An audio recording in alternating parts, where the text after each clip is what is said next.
Hello, Abraham. Thank you. Yeah. All right, this is going to be briefer than you want it to be. So this first conversation, we want you to focus not just so much on what you came intending to talk about, but what hatched in you as a result of what you heard just now. Yeah. Everything you shared shifted what I wanted to ask until now. I know that. And so... we just didn't want you to revert back. Okay, I won't. I'll try not to. Satisfaction and identifying something that I want and moving towards it. What is something that I can do and take away from here, knowing what I now know that will enhance my ability to find and stabilize and maintain my alignment and allow that momentum to build. All right, here it is. So that what I have in the vortex manifests. Here it is. We don't want to be flippant about it. Try less, which requires a conscious trusting that the process works and that your life has put it there and that it's real and it's big and it's becoming and that it's yours and that it's not going anywhere. It's not going to get away from you. So your work is not to try to think about it. Your work is to focus yourself into a state of allowing it into your experience. For example, this is not about you, it's an example. Can you think of anything that is common in human experience that is troubling to most people? Relationships. And as you think about relationships, think about a primary relationship that is troubling to most people. Mating. So let's focus upon someone in a situation where they have something that they desire relative to another person and it doesn't seem to be coming about. And so they have been studying deliberate creation. They're hearing it from us and from others. They've been hearing it in their society for a long time. Goal setting, intentionality. And so they have a sort of determination within them to get this right. And so someone, maybe like us or anyone, is having a conversation with them about this issue that they have. And so they say something like, yeah, I'm having problems with my relationship. So you can feel where that vibration is. Now there's a magnificent relationship in their vortex, but they have no access to it because they're so aware of the current relationship that they are living. And so they decide to go to work on this relationship. So we say, well, let's talk about it a little bit. And then they say, yeah, it's not good. I want it to be better, which doesn't give them any satisfaction because it's pulling in the opposite direction of what they want. So we say, well, let's talk about this. And then they say, well, I've been thinking a lot about it in preparation for my conversation with you. And these are the things about it that I want to be different. I really want us to talk more, to be in more communication with each other. But in that conversation, this person is focused upon not enough conversation with each other. I really want my partner to understand me, which emphasizes the fact that they don't have good communication and the partner doesn't understand them. I really want my partner to come home from work and be glad that we are together, which emphasizes the fact that the partner doesn't come home and doesn't seem to be interested. And so everything that this person is doing in an effort or an attempt to get it the way they want it to be is actually counterproductive, because it's actually talking about things as they are, because that's the perspective that this person holds, which is the reason that they want to have the conversation. Further, they've been having the conversation with almost everybody they know. They're talking about it incessantly. They can't find anything other than that. And so almost everything that they're doing about this goal that they have, or this hope or dream that they have, is not satisfying because they are believing that they have to make it happen. And in the making it happen, they want to analyze it, they want to explain it, they want to explain their point of view, and most of all, they want to be the right one. They want to be right about this. I know I'm right, and I know that if my partner would just do more of the things that I think are the right thing to do, we'd get along better. And so without even knowing it, they're just writhing in the discord in their own being, when all along over here is this massively improved, gloriously wonderful relationship that's waiting for them, because every time they struggled, they put a positive piece over there. And then They want to have a conversation about what I should do. And what we want everyone to understand about everything that they desire is that they have already created what they want, and now they have to find a path of least resistance or a path of most allowance to it, which means you can't keep regurgitating how things are, because your awareness of how they are is what's preventing you from going where you want to go. And that's why we say you got to chill. But that requires, in most cases, and this is the sales job we're doing on all of you here, we want you to accept that the process is real. We want you to accept that you've already done that step one. You have done the asking, and that step two has been accomplished because your inner being has been all over it, and the resources of the universe and the law of attraction have already gathered all of the cooperative components, no matter what it is that you are creating, whether it's a love with someone, whether it's an empire, whether it's a big pile of money, whether it's something material. It doesn't matter what the desire is. It has been vibrationally accomplished. Now humans, you get out there ahead of yourself because it doesn't feel accomplished to you until you can see it. And so you keep looking for it where it isn't, and then you keep coming to the expectation that it's hard, or that it's slow, or that it's going to take more goal setting. I just need to be more clear. I want something. I want this thing that I do not have, and I want this thing that I do not have, and I want it to come quickly because I'm uncomfortable in not having it. Okay? Well, that gets you nowhere. That just nails your feet to the floor and holds you in this place. And so you have to accept that it is vibrationally done. And if something is done, don't you want to move toward it?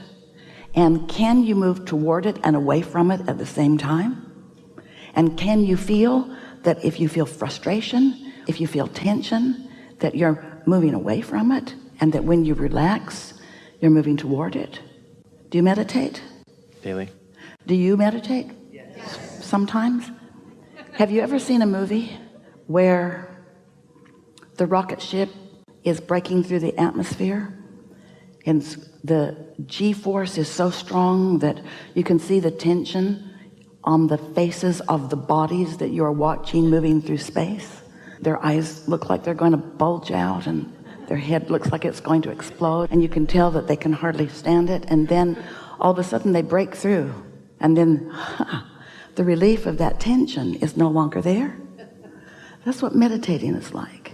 No, not quite. Not quite, but it's sort of kind of like that. Sort of kind of like that, because your goal is to quiet your mind. But when you first start to quiet your mind isn't quieted. So you have a sort of internal battle going on, because you want to quiet your mind, but it isn't. You want to quiet your mind, but it isn't. You want to quiet your mind, and it isn't. And you're so focused on quieting your mind, you can't. And so we say, listen to the air conditioner. It's so beautifully boring. You have no judgment about it. I've heard better.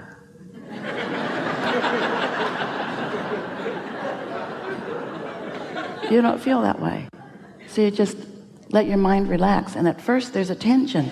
There's a tension, isn't there? You know what we're talking about?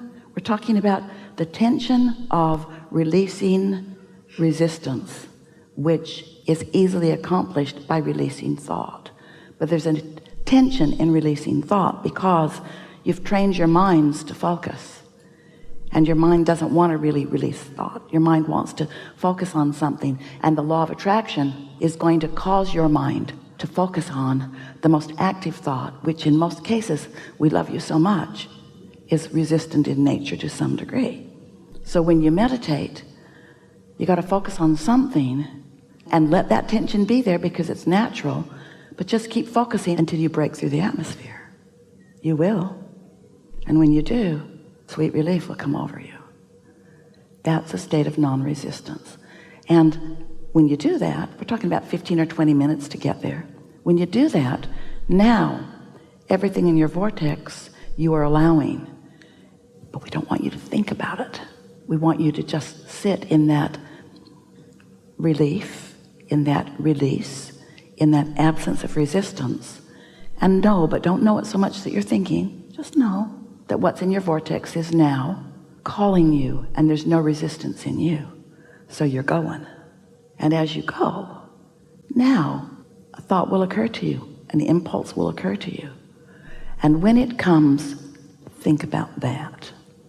But we're talking about what Esther is writing as she writes her segment of intention, as she's going to meditate. She's begun writing something like this, not the same words every time, but the same intention. I'm going to sit for 20 minutes or so.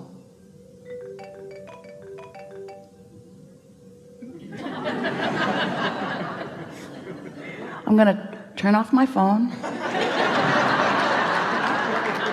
and sit in a place where there will not be interruptions.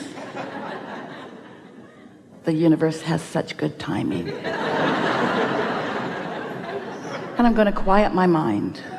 I'm going to quiet my mind by focusing on this sound. Sometimes it's a sound in her house. The refrigerator makes a really nice sound, the condenser. The air conditioner makes a really nice sound, but sometimes it turns on and off. So she has an app on her phone. It's the most spiritual app in the whole world. It's called Central Air. It's just this nice, steady, sort of atmospheric buzz that she focuses on. Her statement of intention is, I'm going to focus on this sound of silence, so to speak, this sound. And I'm going to allow my vibration to rise. And then this is the key word that she has just discovered recently. And this is everything that we're leading up to with you. And then I'm going to watch the movie if it happens. I'm going to watch the movie if it happens. Not, I'm going to create a movie. Not, I'm going to take this issue and I'm going to work it over good. Because that's a reintroduction of the resistance that she is talking about letting go of. I'm just going to watch the movie. I'm going to watch the non-resistant movie that my inner being has queued up for me. So I have one singular intention, and that is to release any resistance that I have. Okay, now that made perfect sense to you, didn't it? Your meditations are going to be so much more pleasurable from now on. Pleasurable and therefore powerful, but pleasurable is what we're going for. But therefore more powerful, but pleasurable is what we're going for. Because if you go for the power of it, you're going to try to create within it. If you go for the pleasure of it, you'll chill. You'll allow it to be. So you got that, didn't you? Now what we're saying to you is that's the same stance that we want you to now be relative to everything that you want, because you've done the work. You have sifted through the data. You've done step one. Source has gathered the cooperative components. Step two is done. Now your work relative to this subject is to let it be. Let it come to you. Don't try to direct it. That makes you focus in the same way that we were giving the example of. It makes you activate vibrations that are in your way. You are so close, not to this end result, to this never-ending pattern and path of results. You're not ever going to get it done. You're not ever going to get to the end, but you're going to have so much pleasure as the universe says, here you go. And you say, I see that. And then the universe says, here you go. And you say, I see that. The words that are coming from Esther these days are, I am bowled over by my now awareness of the cooperative universe that is acting on my behalf. She said it's like problem solution, problem solution, problem solution, problem solution, or question answer, question answer, question answer, question answer. And if the question and the answer are really close together, or the problem and the solution are so close together, then you have that feeling of your hands in the clay, but you don't mess it up by focusing upon a problem when you're not close enough to the solution to let it in.